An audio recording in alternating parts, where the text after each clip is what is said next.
नमस्कार मंडळी, आज आपण बनवणार आहोत पालक पराठा।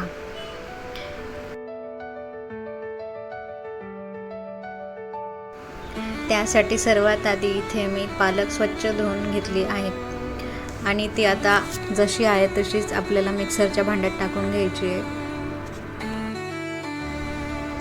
आणि त्यानंतर 2 हिरव्या मिरच्या, तुम्हाला जास्त तिखट हवे असेल तर तुम्ही जास्त मिरच्या टाकू शकता। त्यानंतर लसूण टाकला आहे आणि थोडीशी बडीशोप टाकली, थोडेसे जिरे टाकले आणि धनेकूट टाकले आणि हळद पावडर टाकली।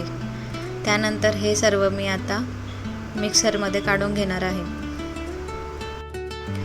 लगेच एका बाजूला मी 2 वाट्या गव्हाचं पीठ घेत आहे आणि अर्ध्या वाटीपेक्षा कमी बेसन पीठ टाकणार आहे।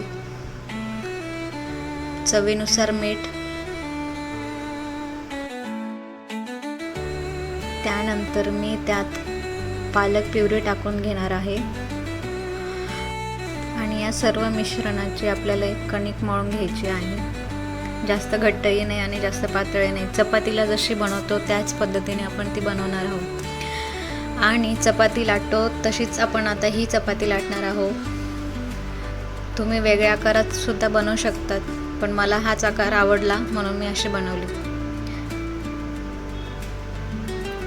त्यानंतर इथं मी आता ती लाटून घेणार आहे।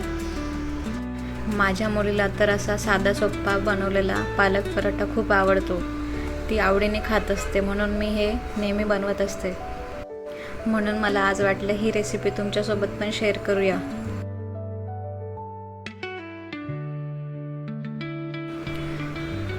त्यानंतर मी आता या पराठ्याला थोडीशी छान अजून चव यावी म्हणून मी इथे पांढरे तीळ टाकले आहे। तुमच्याकडे नसेल तर तुम्ही स्किप करू शकतात, असले तर नक्की टाका, त्याने चव खूप छान येते या पराठ्याला। बघा कसा झाला हा पराठा।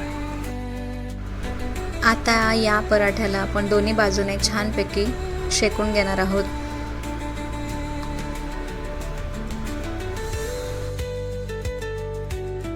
तुम्ही जर अजूनपर्यंत माझ्या चॅनलला सबस्क्राईब केलं नसेल तर पटकन सबस्क्राईब करून टाका। मी इथे तेल वापरलं आहे, तुम्हाला तूप आवडत असेल तर तुम्ही तूप वापरू शकता।